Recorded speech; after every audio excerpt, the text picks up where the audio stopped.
PG welcomes you in PG points. आज के session में हम लोग क्या पढ़ेंगे, जलवायु परिवर्तन, ठीक है, क्लाइमेटिक चेंज के बारे में हम लोग पढ़ेंगे।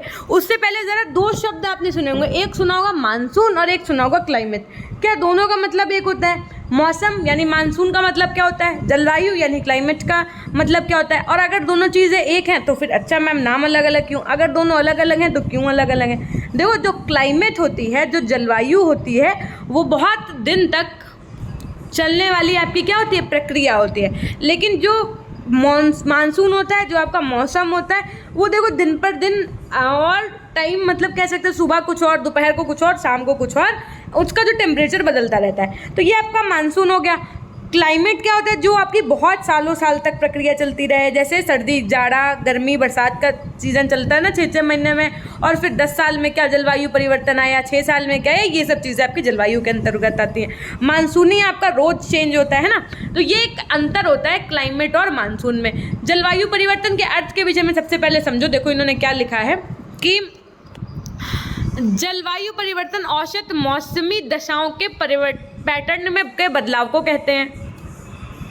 देखिए, दीर्घकालिक प्रक्रिया होती है आपकी जलवायु, है ना। तो अब देखो जरा क्या लिखा है, जलवायु परिवर्तन औसत मौसम की स्थिति में परिवर्तन या लंबी अवधि के औसत स्थितियों के संदर्भ में मौसम में के समय में भिन्नता को भी स्पष्ट करता है। जलवायु परिवर्तन जैविक क्रियाएं आपकी, कैसे जैविक क्रियाएं मैम, कौन कौन सी? तो देखो, जैविक क्रियाओं के अंतर्गत कौन कौन सी क्रियाएं आती है। अब आपसे मान लो 3 ऑप्शन दिए होंगे, ये और पूछा जाए कि इनमें से जैविक क्रिया है या फिर ये सभी, तो कौन कौन से क्या क्या है जैविक क्रिया? समझो, प्लेट विवर्तनिकी यानी प्लेट टेक्टोनिक्स थ्योरी होती है। जब आप बहुत ज़्यादा डीपली स्टडी करोगे, खैर ये आपके पोर्शन में ही नहीं है चैप्टर में, वरना डीप स्टडी का कोई सीन नहीं है ना। बाकी प्लेट टेक्टोनिक्स होती है आपकी, प्लेट विवर्तनिकी। उसके बाद में सौर विकिरण में भिन्नता, ज्वालामुखी विस्फोट आदि से अत्यधिक प्रभावित होता है। कुछ मानवीय गतिविधियों को जलवायु परिवर्तन के प्राथमिक कारणों के रूप में पहचाना गया है, जिन्हें अक्सर ग्लोबल वार्मिंग के रूप में जाना जाता है। वैज्ञानिक सक्रिय रूप से अवलोकन एवं सैद्धांतिक मॉडल का उपयोग जलवायु परिवर्तन के पिछले एवं भविष्य के अंतर को समझने के लिए करते हैं। नेक्स्ट, जलवायु परिवर्तन के कारण एवं प्रभाव की यदि मैं बात करूं तो तेजी से हो रहे जलवायु परिवर्तन की समस्या से स्वच्छ वायु और जल का संकट उत्पन्न हो गया है। भाई क्या हो रहा है कि जलवायु जो परिवर्तन है, जो क्लाइमेटिक चेंज है, वो जो ये एक तरीके की समस्या है, इससे दिक्कत क्या आ रही है, मतलब हर ही 6 महीने में, हर ही 7 महीने में और ज़्यादा से ज़्यादा परिवर्तन हो रहा है। कुछ ज़्यादा ही टेम्परेचर का अंतर आ रहा है, एवरेज टेम्परेचर का अंतर नहीं आ रहा है। मतलब जितना जो है, जो आपके पर्यावरणविद थे उन्होंने सोचा था कि हाँ ये बदलाव आएगा, उससे कई गुना ज़्यादा बदलाव आ रहा है ना। तो ये सब चीज़ें देखने को मिल रही हैं, जिससे नुकसान क्या होगा, तो जिससे वायु का नुकसान, मतलब कार्बन डाइऑक्साइड की मात्रा, सल्फर डाइऑक्साइड की मात्रा, सल्फाइड के कणों की मात्रा, कार्बन मोनोऑक्साइड, CFC, इन सब की मात्राएं बढ़ रही हैं ज़्यादातर। जल का संकट उत्पन्न हो गया है। समय रहते अगर समाधान नहीं किया गया, मतलब इसका तोड़ नहीं निकाला गया, तो आने वाले जो आपका कल है, जो आने वाला समय है, उसमें ये संकट और भी गंभीर रूप ले सकता है। ये समस्या आपकी अंतर्राष्ट्रीय समस्या का रूप वैसे भी ले चुकी है, ये नहीं कि लेगी, ले चुकी है। ये अंतर्राष्ट्रीय समस्या बन करके आ चुकी है। विकसित या विकासशील देश ही नहीं, यानी कि जो आपके डेवलप्ड और डेवलपिंग कंट्री हैं वही नहीं, अपितु बल्कि पूरा संपूर्ण विश्व इसकी चपेट में है। इसलिए विश्व के तमाम देश व संयुक्त राष्ट्र संघ इस समस्या से निजात पाने के लिए गंभीरता से विचार कर रहे हैं। WWF अर्थात वर्ल्ड वाइल्ड लाइफ फंड की एक रिपोर्ट के अनुसार अगले 50 साल में दुनिया उजड़ जाएगी। समझो, अगले मैम क्या, आगे की लाइफस्टाइल सब बेकार हो जाएगी। हमने कहा ये बात किसी ज्योतिषी ने नहीं कही है या कोई भविष्यवाणी नहीं की है, बल्कि पर्यावरण से जुड़ी ख्याति प्राप्त वैज्ञानिक की ही है। वैज्ञानिकों ने चेतावनी दी है कि जिस रफ्तार से दुनिया के संसाधनों की लूट हो रही है, उसके हिसाब से 50 साल के अंदर दुनिया की आबादी की ज़रूरतों को मुहैया कराने के लिए पृथ्वी जैसे कम से कम 2 और ग्रह को ढूंढने की आवश्यकता पड़ जाएगी। क्योंकि जनरेशन बढ़ेगी तो हर एक चीज़ की ज़रूरत पड़ेगी। भाई एक मान लो जनरेशन बढ़ने का, एक अगर फैमिली का एग्जांपल ले लो, तो बच्चे बड़े होंगे, उनकी शादियां होंगी, उनको घर की ज़रूरत है, उनको फ्रिज, कूलर, टीवी, एसी, मतलब हर एक संसाधन की ज़रूरत है ना। अब वो ज़माना तो है नहीं कि भाई इससे कपड़े धो लो, हाथ से धो लो। हर एक इंसान को वॉशिंग मशीन चाहिए, और इवन अब तो जीना भी ना उतरना पड़े, इसलिए एक घर में 4-4 फ्रिज हो रहे हैं, हर फ्लोर पे फ्रिज। मतलब जो आवश्यकता नहीं है उससे भी कई ज़्यादा अधिक घर में संसाधन है। है ना। तो कहीं ना कहीं ये सब चीज़ें अगर ऐसी ही चलती रही तो 50 साल के बाद ये पृथ्वी उजड़ जाएगी। पर्यावरण से जुड़ी दुनिया की सबसे मशहूर संस्था world wild life fund WWF का, ये आपको फुल फॉर्म याद रखना है, इसकी ताज़ा रिपोर्ट में यह बात कही गई है कि इसके लिए सबसे अधिक दोषी किसको बताया गया है? इसके लिए सबसे अधिक दोषी अमेरिका को बताया गया है। वैज्ञानिकों की इस चेतावनी को पर्यावरणविदों की एक और चेतावनी कहकर टालने का जोखिम भी नहीं उठाया जा सकता है, क्योंकि दुनिया के संसाधनों के सन 2050 तक लुट जाने की बात पूरी तरह से पुष्ट वैज्ञानिक आंकड़ों के आधार पर ही कही गई है। इंग्लैंड के अखबार ऑब्जर्वर की वेबसाइट के अनुसार वैज्ञानिकों ने कहा कि संसाधनों के दोहन की रफ्तार अगर ऐसी ही रही तो समुद्रों से मछलियां गायब हो जाएंगी। समझो, मतलब एक को यदि अगर ऐसा प्रभाव पड़ा, समझो अगर किसी एक चीज़ पे प्रभाव पड़ा तो उससे संबंधित कितनी चीज़ें हैं जो नष्ट होंगी, तो उसका आप अंदाज़ा भी नहीं लगा सकते हो। कैसे? एग्जाम्पल के रूप में समझो, अगर एक बार मछलियां गायब हो गई, समझो, तो क्या होगा? तो कार्बन डाइऑक्साइड सोखने वाले सारे जंगल उजड़ जाएंगे। इसके बाद शुद्ध पानी का भयानक संकट भी आ जाएगा। मानव सभ्यता के 10,000 सालों में इतनी तपन कभी नहीं बढ़ी जो 20वीं शताब्दी के अंतिम दशक और 21वीं शताब्दी के प्रथम दशक में महसूस की गई है। तापमान बढ़ने से ग्लेशियर पिघल रहे हैं, समुद्र का जल स्तर बढ़ रहा है, तबाही स्पष्ट दृष्टिगोचर हो रही है, अर्थात दिख रही है।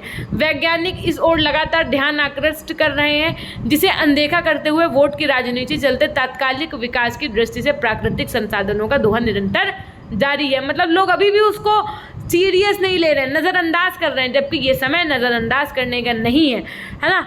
उसके अन्य विश्व के समस्त देशों को चाहिए कि वे अपने राष्ट्रीय एजेंडे में वोट की मानसिकता से हटकर देश, विश्व, मानव तथा जीव जंतुओं की सुरक्षा के लिए पर्यावरण संरक्षण तथा प्रदूषण निवारण योजनाओं को प्राथमिकता दे, ताकि जलवायु परिवर्तन पर रोक लगाई जा सके। तभी हम आने वाली पीढ़ी के भविष्य को सुरक्षित करने के साथ ही देवतुल्य प्रकृति पर बढ़ते दबाव को संतुलित कर सकेंगे। इसी में जीवन रक्षा निहित है। पृथ्वी का औसत तापमान 18वीं सदी के बाद से अब तक 0.6 डिग्री सेंटीग्रेड बढ़ गया है, जो सन 2100 तक 9.5 डिग्री सेंटीग्रेड बढ़ जाने की संभावना है। पिछले 20 वर्षों में तापमान केवल मानव गतिविधियों के कारण ही बढ़ा है। समझो, कितनी गतिविधियों के कारण, मतलब सारी रिस्पॉन्सिबल अगर कुछ होगा ब्लंडर तो उसका सारा रिस्पॉन्सिबिलिटी किस पे जाएगा? जानवर तो कोई चीज़ का आविष्कार कर नहीं रहे हैं, है ना, तो कर कौन रहा है? मानव। तो मानव जाति ही इसका क्या होगी? कारण होगी। अतः सहज ही समझा जा सकता है कि पृथ्वी पर सन्निकट पर्यावरणीय संकट एवं जलवायु परिवर्तन के लिए अगर कोई दोषी है तो वो केवल मानव ही है, हम और आप ही हैं। अपने पहले भाषण में संयुक्त राष्ट्र संघ के महासचिव बान की मून ने कहा था, बान की मून ने क्या कहा था कि पर्यावरण में बदलाव भविष्य में युद्ध और संघर्ष की बड़ी वजह बन सकता है। समझो बात को। बॉन की मून, इनका कथन आपको याद रखना है, नोट डाउन कर लीजिएगा कि पर्यावरण में बदलाव यानी इन्वायरमेंट में जो चेंजमेंट आ रहा है, इस क्या हो जाएगा? यही भविष्य में युद्ध और संघर्ष की बड़ी वजह बन सकती है। महासचिव ने विश्व में सबसे अधिक ग्रीन हाउस गैस छोड़ने वाले अमेरिका से अपील की कि वह ग्लोबल वार्मिंग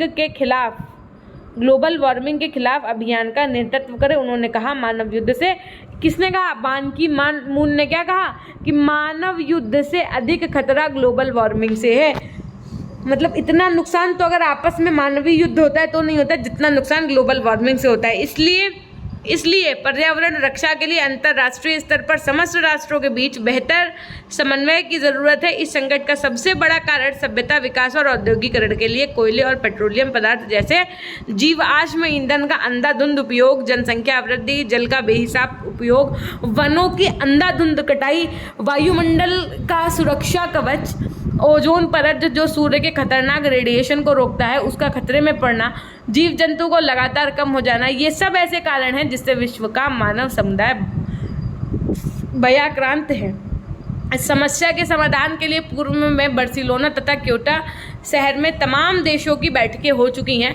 हाल ही में कोपेनहेगन दिसंबर 7 से 18, डेनमार्क में भी अंतर्राष्ट्रीय स्तर पर बैठक हुई है। भारत ने भी ग्रीन हाउस गैसों के उत्सर्जन में स्वेच्छा से कटौती का फैसला ले लिया है। जलवायु परिवर्तन को कम करने के उपाय कि भाई जलवायु परिवर्तन जो है उसको कम करने के मैम क्या क्या सॉल्यूशंस होंगे। तो आइए देखते हैं कि solutions to reduce climate change, कि जलवायु परिवर्तन की पूरी तरह से रोका तो नहीं जा सकता परंतु उसे कम अवश्य किया जा सकता है। उसके लिए कुछ प्रमुख उपाय हैं जो आपके निम्नलिखित अर्थात जो नीचे लिखे हो ये अपनाया जाए तो कहीं ना कहीं हम लोग इसको कम कर सकते हैं। सबसे पहला, अवांछित गैसों के उत्सर्जन की पराकाष्ठा को 2025 तक सीमित कर दिया जाए और उसके बाद यथासंभव तेजी से शून्य स्तर तक ले जाने के लिए उसमें गिरावट सुनिश्चित की जाए। कि जो हम लोग ऐसे अवांछित गैसें मैम कौन सी, जैसे आपकी सबसे बढ़िया एग्जाम्पल है आपका CFC वाली जो गैसेज हैं, जो सल्फाइड युक्त गैसेज हैं जिससे नुकसान हो रहा है, कार्बन डाइऑक्साइड, मतलब इन सब का उपयोग हम लोग पहले कम करें और फिर कम करते करते उसको शून्य तक ले जाएं। विकसित देशों को 2020 तक अपने 1990 के कार्बन उत्सर्जन स्तर में 40% की कटौती तो कर ही देनी चाहिए। विकासशील देशों के औद्योगिकृत राष्ट्रों के सहयोग से 2020 तक अपने उत्सर्जन में 15 से 30% तक कटौती अवश्य करनी चाहिए। जीवाश्म ईंधन के स्थान पर नवीकरणीय ऊर्जा के संसाधनों को बढ़ावा दिया जाए। नाभिकीय ऊर्जा जैसे उपायों को तिलांजलि दी जाए। अब जैसे नाभिकीय ऊर्जा मैम हमने कहा, जैसे ये जो क्या होता है, फलाने शहर ढकाने जो अलग अलग बहुत बड़े बड़े देश हैं वहाँ पर कहीं ना कहीं न्यूक्लियर एनर्जी का निर्माण हो रहा है, परमाणु बम का निर्माण हो रहा है ना, अणु बम, परमाणु बम, हाइड्रोजन बम। तो इन सबको जो न्यूक्लियर एनर्जी होती है इनको तिलांजलि देनी चाहिए, मतलब इनके प्रति बिल्कुल सोचना ही नहीं चाहिए। एक तरीके से कह सकते हैं कि इस मतलब ये सब चीज़ें तो करनी ही नहीं है क्योंकि इससे तो नुकसान हम ही लोगों का ही है। अच्छा, एक बार अगर सेशन पसंद आ रहा है तो फटाफट से लाइक कर दीजिए। अगर आप अभी तक चैनल पर नए हैं तो सब्सक्राइब कर दीजिए और इस PDF के लिए आप हमारे ऐप को इंस्टॉल कर लीजिएगा। आप प्ले स्टोर पर जाकर के PG पॉइंट, वहाँ पर आपको सारी जो है PDF मिल जाएंगी। जलवायु परिवर्तन के लिए व्यापक जागरूकता अभियान चलाया जाए तथा इसके लिए लोगों का सहयोग एवं समर्थन लिया जाए। देखिए, ये तो होगा चैप्टर नंबर 2.6 आपका जलवायु परिवर्तन। अभी क्या होगा, थोड़ी देर के अगर आज हम आपको रात तक एक 2.7 की भी क्लास पॉसिबल होगी तो दे देंगे, है ना। बाकी फ़िलहाल ये क्लास यहीं तक रहेगी आपकी। और एक काम ज़रूर करिएगा, ज़्यादा से ज़्यादा इसको शेयर करना है आपको। और बहुत जल्द आपका हम डेली MCQ सेशन लेके आने वाले हैं। मैं सोचा था क्या ही वीकली लेकर गए, डेली तो उसकी प्लानिंग चल रही है। बस आप 11 तारीख तक थोड़ा सा रुक जाओ, उसके बाद में 110% साथ में ही थ्योरी और MCQs करवाएंगे। मतलब MCQs की एक क्लास अलग लगाएंगे, एक क्लास थ्योरी के अलग लगाएंगे और उसके बाद तकनीकी परिप्रेक्ष्य की एक क्लास अलग और एक क्लास उसकी भी MCQs की अलग। मतलब 4 क्लासेस चलेंगी दोनों सब्जेक्ट्स की, ठीक, ऐसे करके कर लेंगे। और बाकी के पेडागोजी सब्जेक्ट्स मैं नहीं करवा पाऊँगी, उसकी प्रैक्टिस आप खुद से करिए, खुद से पढ़िए। आपके जो भी सब्जेक्ट्स हैं उनकी तैयारी आप अपने आप से करते रहिएगा, है ना। और बाकी एक बार फटाफट से लिख दो अपनों के लिए। ओके, तो हमेशा खुश रहिए, मुस्कुराते रहिए, कभी अपने लिए तो कभी अपनों के लिए। अगर अभी तक आपने टेलीग्राम चैनल नहीं ज्वाइन किया तो PG पॉइंट सर्च करके आप टेलीग्राम चैनल ज्वाइन कर सकते हैं। PG पॉइंट सर्च करके आप ऐप इंस्टॉल कर सकते हैं जहां पर आपको इन क्लासेस की PDF भी मिल जाएगी। और यदि आपकी कोई इससे सब्जेक्ट से रिलेटेड कोई क्वेरी है, मतलब जैसे मान लो हम कुछ पढ़ा रहे हैं वो नहीं समझ में आ रहा है, तो आप उसको हमें इसी वीडियो के कमेंट सेक्शन में लिख दीजिएगा, ठीक है। तो हमेशा खुश रहिए, मुस्कुराते रहिए, कभी अपने लिए तो कभी अपनों के लिए। Till then take care, bye bye, love you all, love you my dear class, meet up with you in the next class, okay.